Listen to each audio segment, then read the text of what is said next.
Everyone. Thank you for coming to today's Evoluncheon. I'm happy to introduce today's speaker, Dr. Matt Medeiros, who's an applicant to join the EECB faculty. So faculty, keep an eye out next week. I'll send around a call for votes. So yeah, just keep an eye out for that. So Matt is a disease ecologist, and he comes from a strong ornithology background, which we see in at least much of his work. Here in Hawaii, he's studying systems ranging from diseases in mosquitoes to mongooses. He has a long, illustrious list of publications, including papers in PNAS, the American Naturalist, Lost Neglected Tropical Diseases in recent years. He's currently funded by the National Institutes of Health. Matt's actually a former graduate of Manoa. He got his bachelor's degree here in the mid-2000s before he went off to the University of Missouri in St. Louis to do his PhD. He followed that with a couple of postdocs, one at the University of Brasilia in Brazil, followed by a postdoc in entomology at Texas A&M. And after that, we were lucky enough to snap him up and get him back here at where he started as an assistant professor in PBRC. So with that, I will leave it to you, Matt. Oop, you're still muted. Yeah, that would help, right? Yeah. Okay, so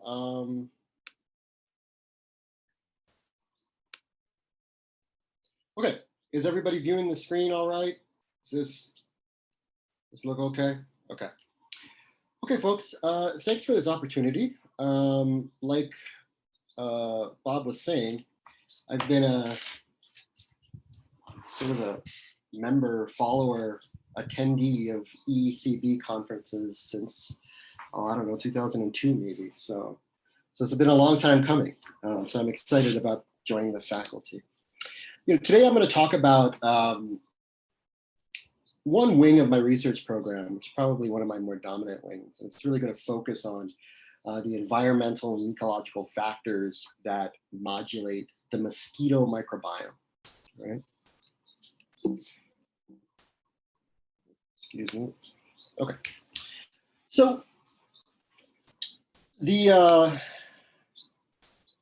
host-associated microbiomes are these really diverse ecological communities of microorganisms that assemble in or on a particular host, right? And they are, by their nature, ecological communities, and as such are modulated by processes that are either identical or parallel the types of processes that lead to variation in the assembly of macro ecological communities as well. This would include ideas like habitat filtering, where certain species need to possess certain traits to do well in a particular type of environment, or ecological interactions that stuff like competition and predation associations like that.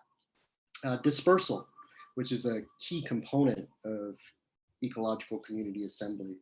But also stochastic demographic rates, right? Which in the absence of niche-driven forces can change the composition of communities.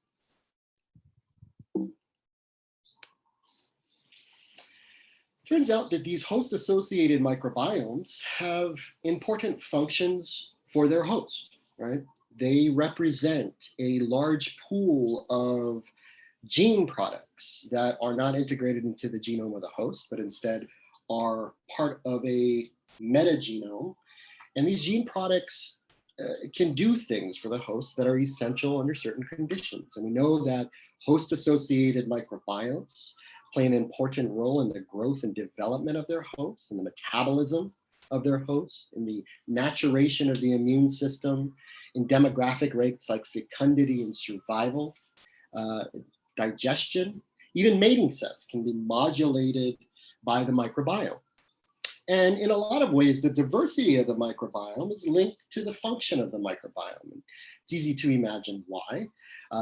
Different microbial taxa are going to have different evolutionary histories and different genes and different traits that they bring to the microbiome that the host may utilize or benefit from. So as that taxonomy changes, so might function. Turns out that this impact of the microbiome on host function can scale to the ecosystem level, right? By influencing the ability of the host to carry out its normal biology. The microbiome and its influence on the host scales to the ecosystem level processes that that host plays in at higher levels of biological organization, right? And one easy and really cool way to conceptualize this is the influence of mosquito microbiomes on the capacity of mosquitoes to vector pathogens, right? So I'm going to be referring to this capacity to sustain disease transmission at a population scale as a vectorial capacity, just to kind of introduce a jargony term to folks. But it turns out mosquito microbiomes modulate a lot of traits that impact vectorial capacity of mosquito populations, right? They can directly and indirectly impact the rate of replication of a pathogen in the mosquito. They can modulate the probability that that mosquito survives from simply being infected with the pathogen to the time where it takes for that pathogen to disseminate out of the midgut and enter the salivary glands, when it would be feasibly infectious for that pathogen, right? And if there's a lot of mortality that might happen there, that's going to greatly suppress disease transmission because the mosquito won't survive to the point where it could vector the disease, right? Could influence the rate of biting, right? By simply modulating the speed of metabolizing a blood meal, right? Mosquito females take blood and use the protein, digest the protein and use it for egg reproduction. If that happens at a faster rate, mosquitoes will be ready for that second bite earlier in their life than not, right? And also by affecting things like fecundity and survival and mating success, these things can easily scale to influence population dynamics and the outputs of that, like population size or density, right? And in fact, the microbiome's influence on vectorial capacity is so profound and so large that it's oftentimes suggested as having a lot of potential to provide the foundation for strategies to suppress mosquito-borne disease. So you would go in and manipulate the microbiome in a way in which you would aid the application of a strategy to suppress disease transmission in real-world landscape systems.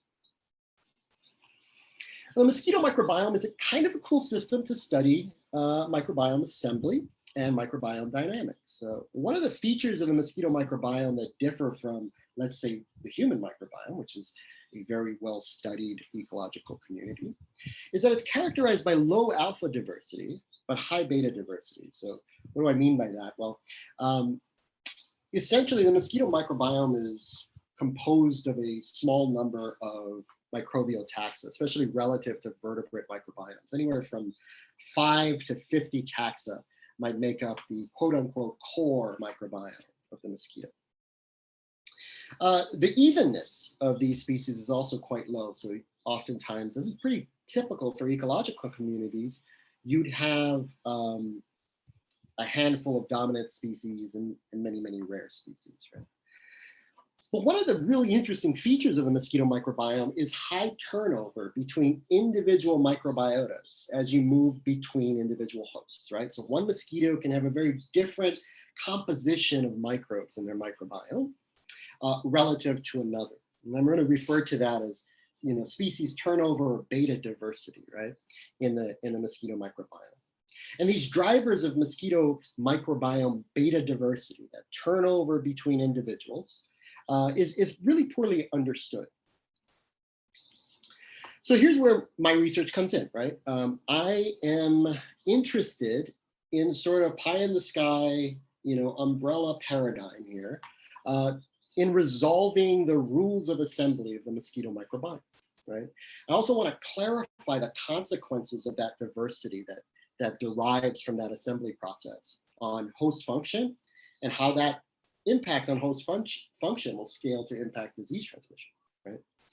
And ultimately, the goal is to utilize this knowledge to inform strategies to suppress mosquito-borne disease. And I think in that sense, you know, I am a community ecologist by nature. I tend to focus my community ecology, as Bob said, on disease ecology. And I think community ecology has been extensively siloed from the biomedical field, much to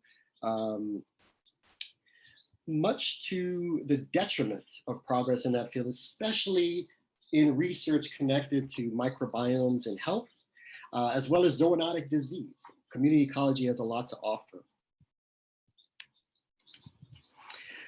So the central paradigm that this research program operates under is that mosquito microbiomes can be thought of as a meta-community, right? Individual mosquito microbiomes, the microbiome that forms in an individual vector, can be thought of as a local community, and that mosquito can be a patch, right? A patch in which that local community assembles.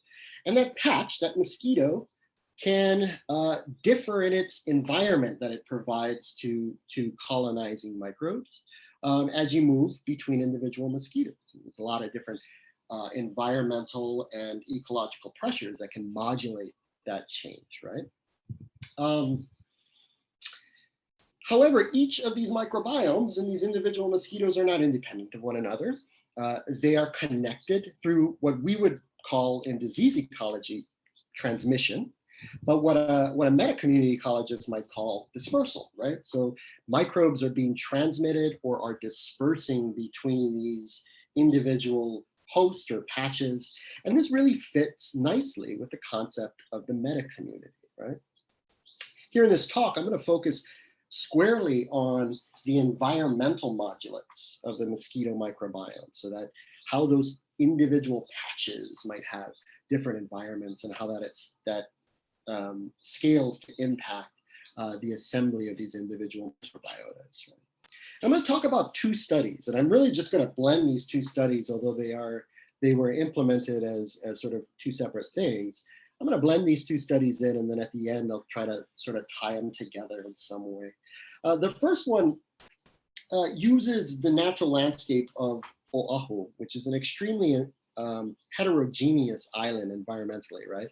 I think if we all sort of stuck our heads out our windows, some of us are probably in Manoa, others are in our home offices at houses across the island, and we could all collectively describe what we see outside. And I'm sure one of the properties we describe is a very stark moisture gradient, right? If you find yourself in Kaneohe, it's green and wet and typically rainy, and if you're on my side of the island, out here on the west side, it's hot and dry and very, very sunny, right? So this island is extremely heterogeneous across very short spatial scales.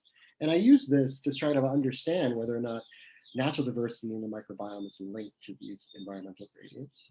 And then we took these ideas and we brought them into a controlled laboratory setting. We did a controlled experiment in the lab to understand how the larval environment, that aquatic environment, how that modulates the assembly of the mosquito microbiome. And we found some interesting things. So let's first talk about that natural experiment that I introduced, right? We're all pretty familiar with the types of climatic variation on the island of Oahu. But just in case, these dramatic moisture gradients are a product of our geographical position in the North Central Pacific, as well as the height of our volcanic islands, right? We have high islands, we have mountains. Our position in the Central Pacific means that we receive prevailing trade winds from the east that are moisture rich, right? These moisture rich winds hit our land masses. As they hit the landmass, they rise up in the mountains, and through adiabatic processes, they cool. They hold less moisture when they cool, and that moisture forms clouds and rain. These clouds and rain fall biasly on the windward and mountain sections of the island. The air that flows over to the leeward sides is much drier and considerably less rainfall typically falls on the leeward facing or west sides of the island. Right? This gradient, as we well know, leads to tremendous variation in climate over very short spatial scales, right? We're all familiar with the Ahupua'a of Manoa. If you're in the back of the valley there, you're getting 200 inches of rain a year. And if you walk out to campus, you're getting about anywhere from 60 inches to 30 inches, depending on whether you're up on the very top of upper campus or if you're at the bottom of lower campus, right? Very stark transition right there at the mouth of the valley. And if you walk out to Waikiki Beach, where our watershed drains, you'd be in a functional desert, probably 10, 15 inches of rain a year, right? That's a spatial scale of a few kilometers, right? So that's astounding. Anything close to that in continental North America would only occur at the scale of hundreds of kilometers, right? And the closest thing I could think of is probably the state of Washington. You move from the Olympic Peninsula, where you get about 150, 200 inches of rain a year, and you move sort of east towards the Idaho border in the high steep, and you get to basically a desert. But of course, the distance there is several hundred kilometers. So these very short spatial scales, when you're talking about mosquitoes, are really interesting because they're very relevant to the scale of dispersal that a mosquito could achieve during its life cycle, right? So what we did was we collected haphazardly mosquitoes from 50 sites across the island of Oahu. At each of these sites, we collected female mosquitoes, we took out their midguts, and we pooled the midguts into pools of 10.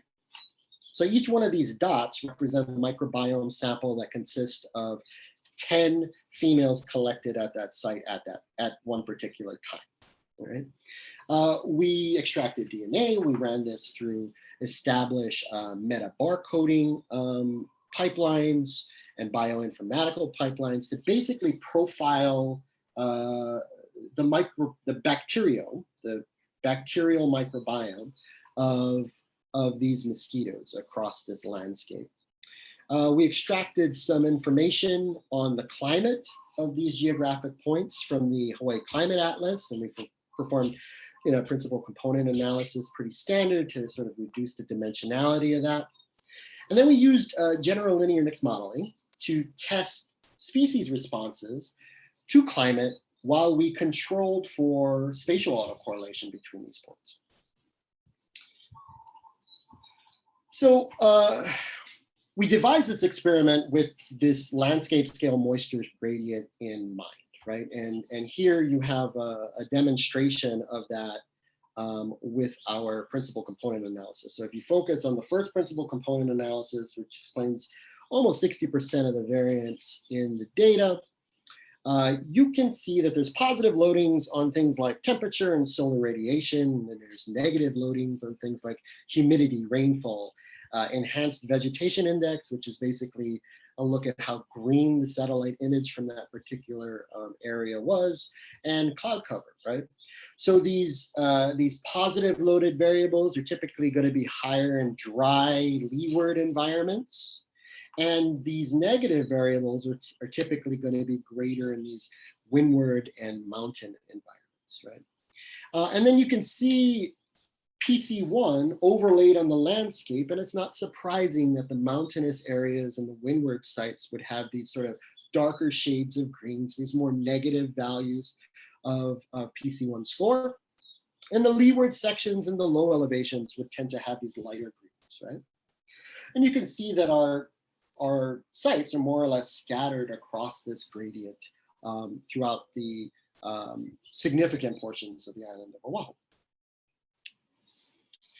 When we surveyed the microbiome, we found a lot of the usual suspects for the Aedes albopictus microbiome. So these were ones that are fairly typical to find in the Aedes albopictus microbiome globally, right? It included 2 Wolbachia lineages. Albopictus is super infected with Wolbachia Walb A and Walb B. And we found a series of taxa that are often associated with the soil. And this is actually pretty common in the mosquito microbiome. So things like Ralstonia and Paraburgholdera were quite dominant. These exact lineages are oftentimes isolated from insect microbiomes. Right? We found a very common unclassified spirochete.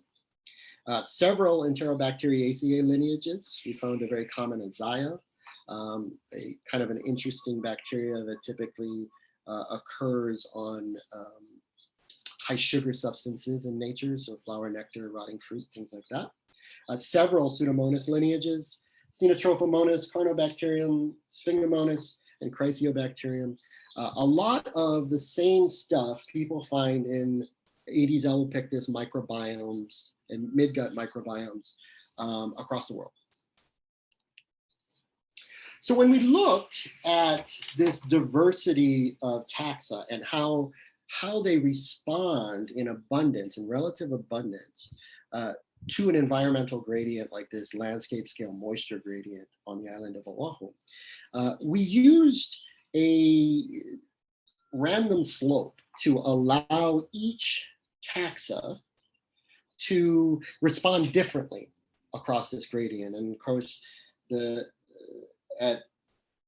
across the community, right?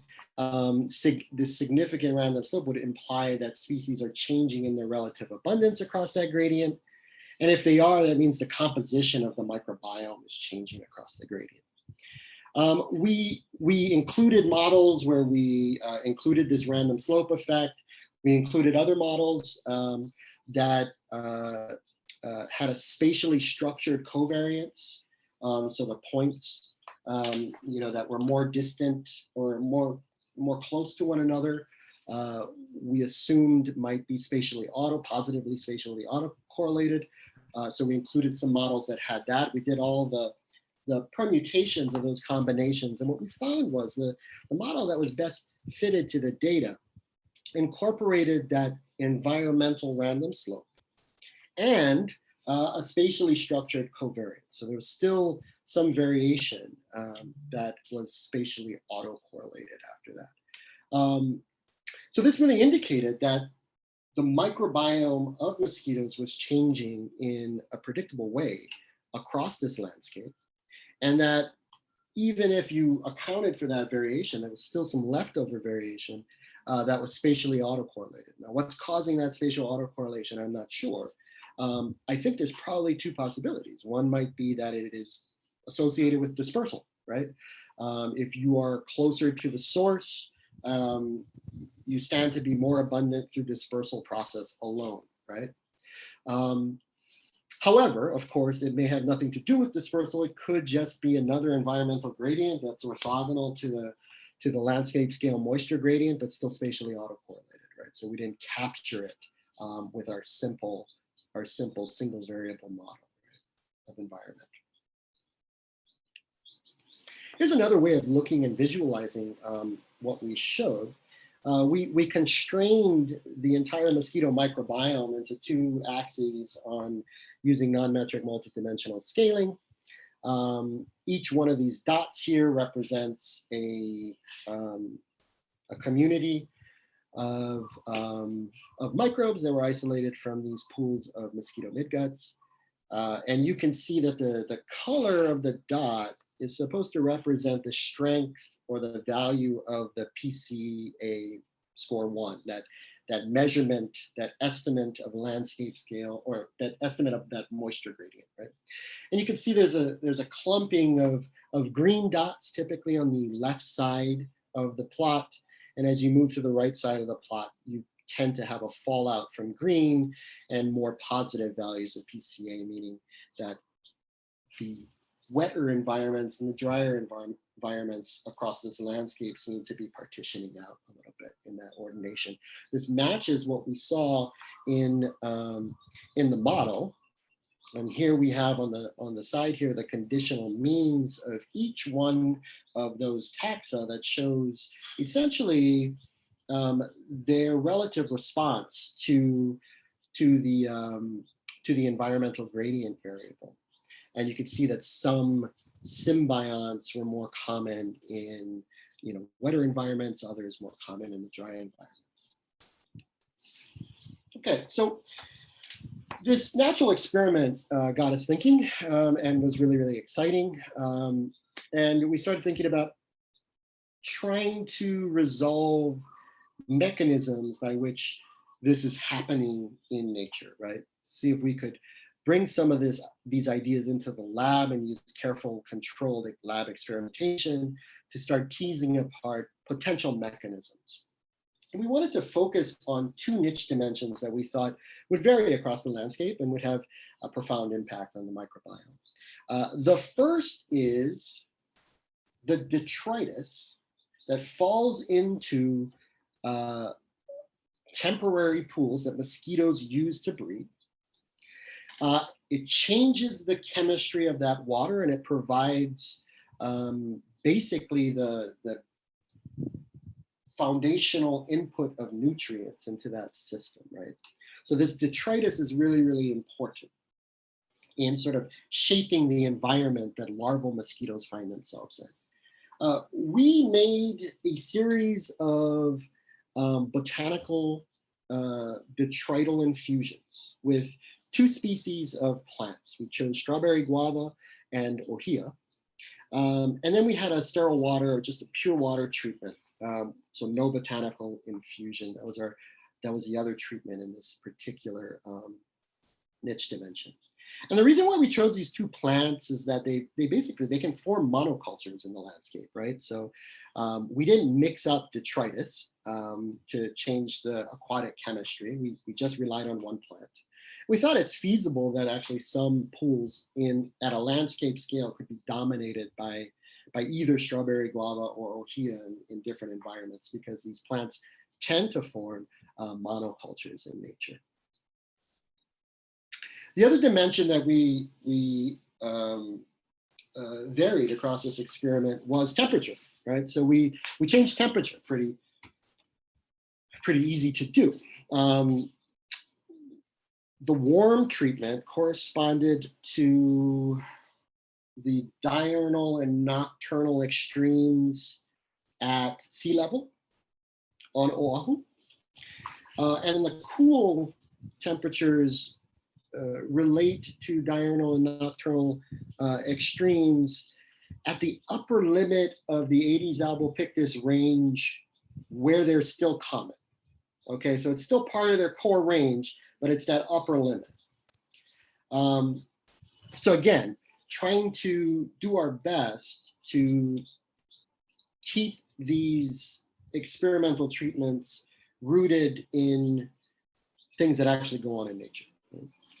We also incorporated a dispersal treatment where we took the water from different environments, the ultimate source of where some of these microbes are colonizing. And for the high dispersal treatment, we took the water for all the mesocosms, we put it into one pool, we mixed it up, and we reallocated a small amount of water back into those mesocosms, basically allowing for the exchange of some microbial symbionts through exchange of the water. For the no dispersal treatment, we did the same thing, but before we allocated out the water, we triple filtered the water with 0.1 micron filter and got out the vast majority of bacteria. So I put a no dispersal treatment here. It's probably a very, very low dispersal treatment. And then we allowed this experiment to play out over several weeks to allow mosquitoes to develop. It's important to note that we inoculated each one of these mesocosms with a standard species pool of bacteria. All of these symbionts had been cultured from Aedes albopictus mosquito midguts on the island of Oahu. We had 23 species that we incorporated in this pool. They were incorporated into this pool at roughly even ratios, right? And the final concentration was about 10 to the 4th bacteria per milliliter in the mesocosm. So that's how much bacteria was put into the environment.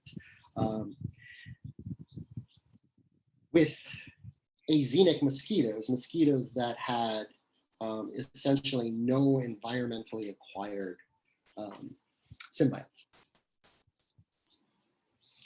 So 11 mosquito symbionts from our species pool colonized the mosquitoes under our experimental treatments. And you can see from this dendrogram how that partitioned out. Now we measured the microbiome in both the water, the free-living microbiome in the water environment that the larvae were developing in, as well as the host-associated microbiome, the mosquito-associated microbiome that assembled and persisted through the development process into and transvaginally transmitted to the adult phase. So in the case of the aquatic environmental microbiome, we showed that dispersal, temperature, and aquatic chemistry influence the composition of that free-living microbiome, okay? Similarly, in the host-associated, the mosquito microbiome, temperature and aquatic chemistry played a major role in shaping the composition of the microbiome. So did the sex of the mosquito as well. Dispersal, however, was not an important factor in structuring the host-associated microbiome. So that dispersal treatment did not impact the composition of the mosquito microbiome. The coolest thing about this, though, is that for temperature and the aquatic chemistry, that detritus, the dynamics that we observe, the species responses, the symbiont responses that we observe inside of the free-living aquatic environmental microbiome, right, were different from those that we observed in the host-associated microbiome, right? So this was really strong evidence that the dynamics in the mosquito weren't simply a passive response to the dynamics that were occurring in the environment that these mosquitoes found themselves in, right? That they were somehow modulating this process. And in some ways, the direction of that modulation was opposite to the effects that were happening in the environment they found themselves in. So we can dissect this a little bit more by looking at the actual data. So here we have the differences between the sexes, between the 11 types of symbionts that actually colonized the mosquito during this experiment. And you can see that there are some mosquitoes that were found much more abundantly on females than males, and others that were found more commonly on males, slightly more commonly on males than females. This was really surprising to us. So differences between the sexes in the mosquito microbiome is widely known, widely established. But it has been considered the result of differences in diet. Namely that females take blood, and blood, necessitates interaction with vertebrate hosts, and blood has a very different chemistry than the other food source, basically sugary botanical substances, flower nectar, plant sap, rotting fruit juice, stuff like that. So diet has been the major mechanism by which people have explained this observation. But our results indicate that these differences exist even before mosquitoes are fed. So our mosquitoes were never fed. They emerged, they were starved, and then they were killed and their microbiome was inventoried, right? So these conditions, these differences in the microbiome between the sexes actually exist prior to proximate mechanisms by which diet might modulate the composition of the microbiome. So we're kind of interested in following that up. There were differences in the temperature regime. You can see that some of these bacteria did better under the cool temperatures, others did better during the warm temperatures, and there was some slight variation between the dynamics, significant but slight variation between the dynamics that were happening in the host and what's happening in the water. But I really do want to focus on the differences between the plant infusions, because that's where we had some of the starkest results. And we actually did a follow-up to ascertain why this might be going on that I'm going to talk about shortly. So here we have the relative proportion of reads of each one of these 11 symbionts from different aquatic chemistry treatments, Ohia lehua, OL, strawberry guava, SG, the pure sterile water, SW, both in the host, the mosquito, and in the free living community, the water, right? And you can see that the composition and the dominance of certain strains changes with regard to the different conditions in terms of aquatic chemistry, right? But there were some very interesting species where the changes were very, very distinct between their dominance in the host-associated microbiome and the water. I'm going to highlight the two that really stood out to me, although you can find some other ones. The first is Chrysiobacterium. So Chrysiobacterium was a really dominant bacteria in the microbiome of mosquitoes that emerged from strawberry guava mesocosms, okay? However, in the free-living microbiome, they were much more dominant in the sterile water environment, okay? Pseudomonas was also interesting, but in a different way. Pseudomonas was a dominant member of the midgut bacteriome from mosquitoes that emerged from those pure water mesocosms, but were actually more common, quite dominant, in the free-living environment in Ohia lehua mesocosms, right? So here's clear examples of where the dynamics and the dominance and the responses of these specific bacteria to certain environmental conditions differed depending on whether you were talking about the host-associated microbiome or the free-living microbiome that occurred in the aquatic environment, right? And we wondered what might be driving this. And one of the hypotheses that we had was that maybe this is related to fitness. Maybe this is the product of a fitness, a differential fitness in this environment with or without these symbionts. Or maybe this is related to mosquitoes adaptively selecting certain microbes that help them in certain environments, but not others, right? We don't know which one it is, but we thought that we could devise a follow-up experiment where we kept the conditions of the experiment the same. We included a baseline species pool of all of these different symbionts, but we varied the presence or absence of Chrysiobacterium or the Pseudomonas lineage, right? And we did it in a strawberry guava larval environment and a sterile water larva environment. And if this is related to, somehow related to the fitness consequences of symbiosis under certain conditions, we might expect that Chrysiobacterium would be beneficial in the strawberry guava environment. The mosquitoes would be it would be enriched in their microbiome. They'd be overly associating with that as a result. And then conversely, that Pseudomonas might be essential or more essential in the aquatic environment. I mean, in the microbiome that derived from sterile water. And indeed, we found evidence that that's the case, at least for one important correlate of fitness, developmental success, right? So larvae emerged as adults with an odds that was 3.2 times greater for those that were exposed to Chrysiobacterium in strawberry guava, but that same effect wasn't realized in pure water. There was no difference in the odds of survival if Chrysio was absent or present if we were talking about sterile pure water mesocosms.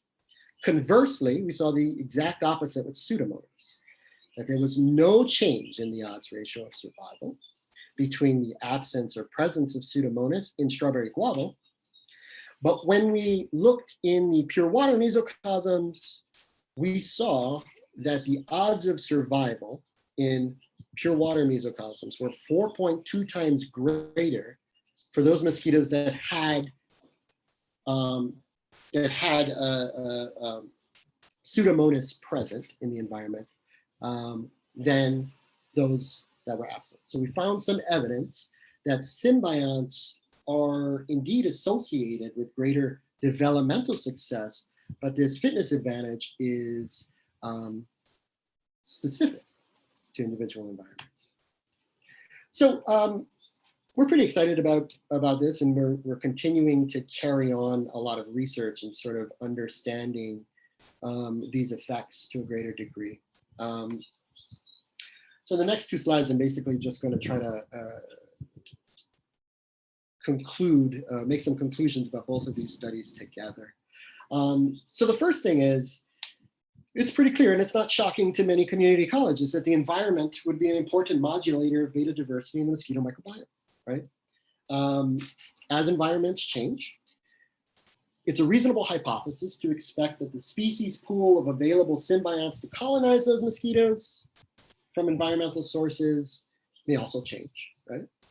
And indeed, this probably explains some of the variation.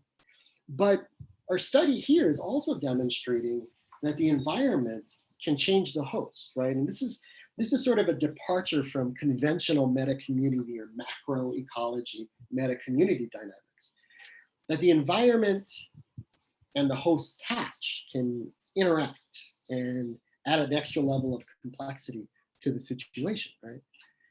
The environment can modulate the host physiology, and that can stimulate changes in the microbiome, either proximately through realized fitness or perhaps through mosquitoes selecting better partners across different environments. We don't really know which one it is, but we suspect it's one of them.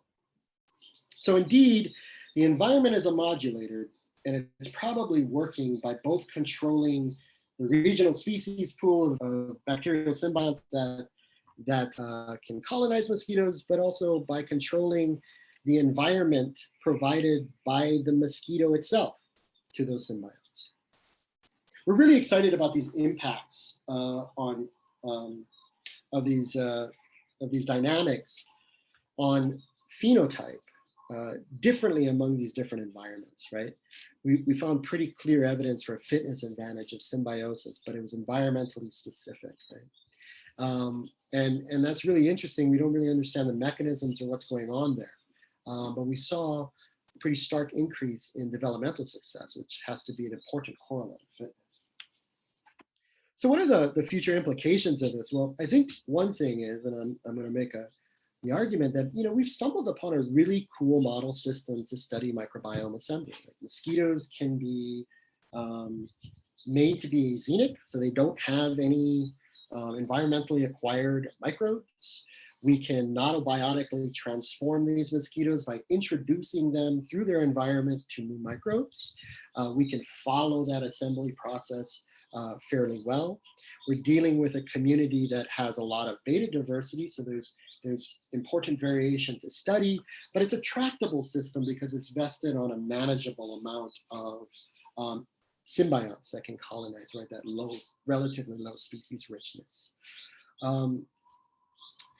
In addition, it helps to have a study system of an animal that's directly related to public health, right? And Aedes albopictus, one of the mosquitoes that we've been using most extensively, is an important vector for dengue and Zika and chikungunya and a bunch of other things. We're also showing, I think, a neglected pathway in which the environment can shape vectorial capacity. So this idea that environment can shape vectorial capacity of mosquito populations has a long history in medical entomology. It's actually one of the foci, right? And there's tons of studies that show that, you know, mosquitoes raised in different temperatures, or different aquatic environments, different competition regimes can have different traits at emergence, and these things can go on to impact how well these individual mosquitoes carry a pathogen, and at the scale of a population, it impacts vectorial capacity, right? Now we're providing perhaps a new dimension to understand those relationships, that actually the environment may operate on the microbiome, and the microbiome may operate to changing these traits in special ways that influence vectorial capacity. And then finally, we're really, really excited about these environment times microbiome fitness relationships, right?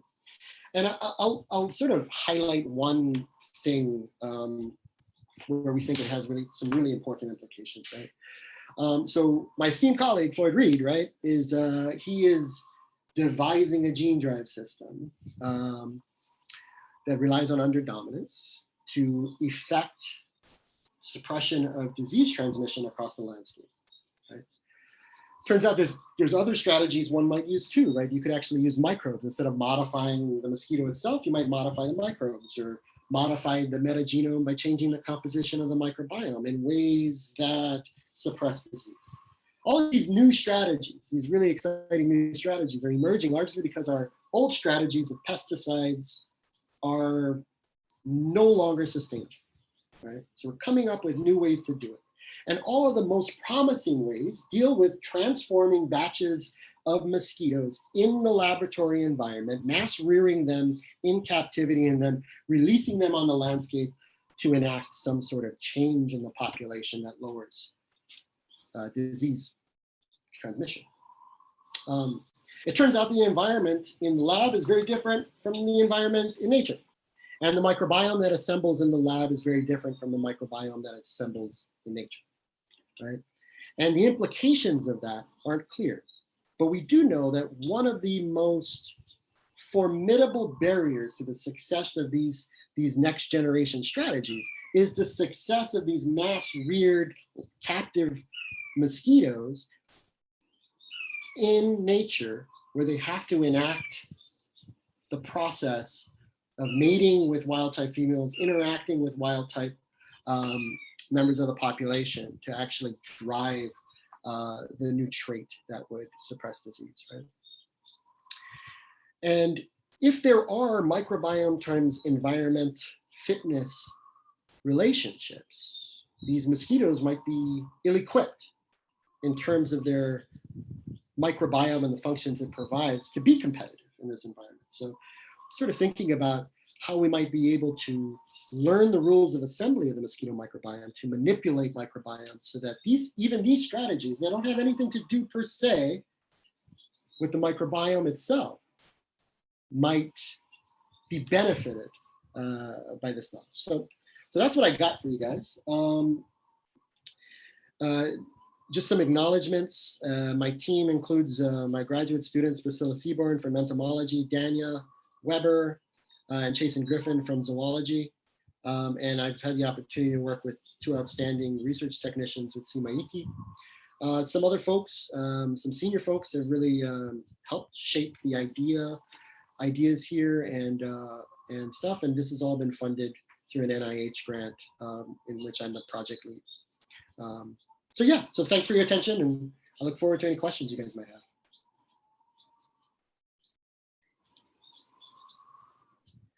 Thanks, Matt. We have a few minutes for questions if anyone would like to jump in.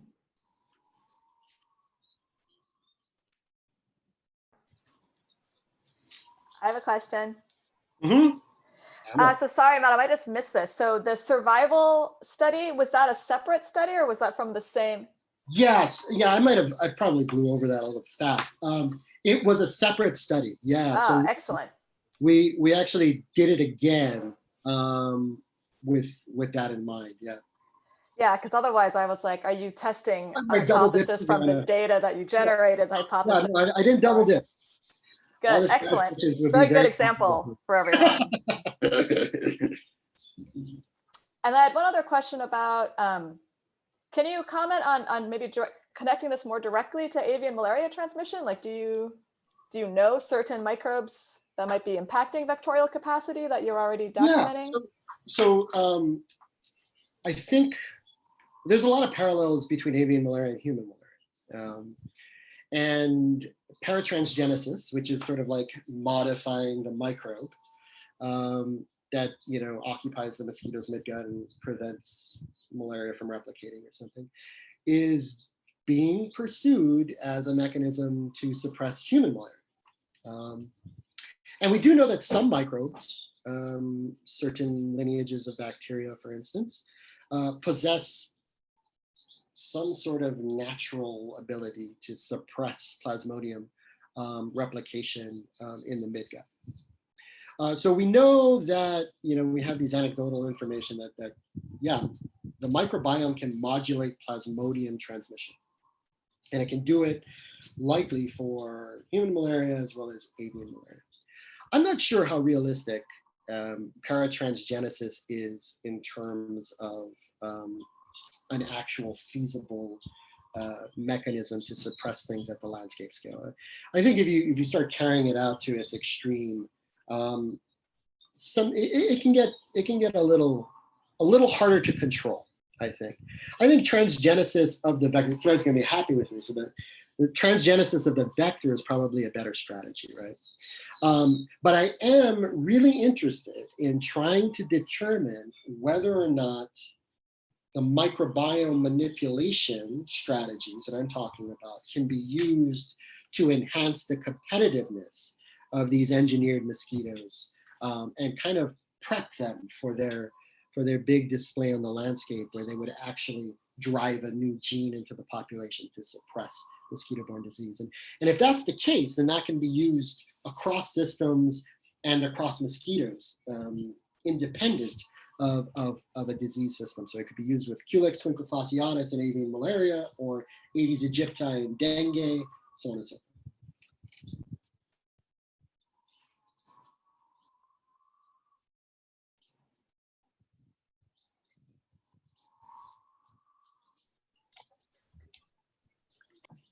Time for maybe one more question.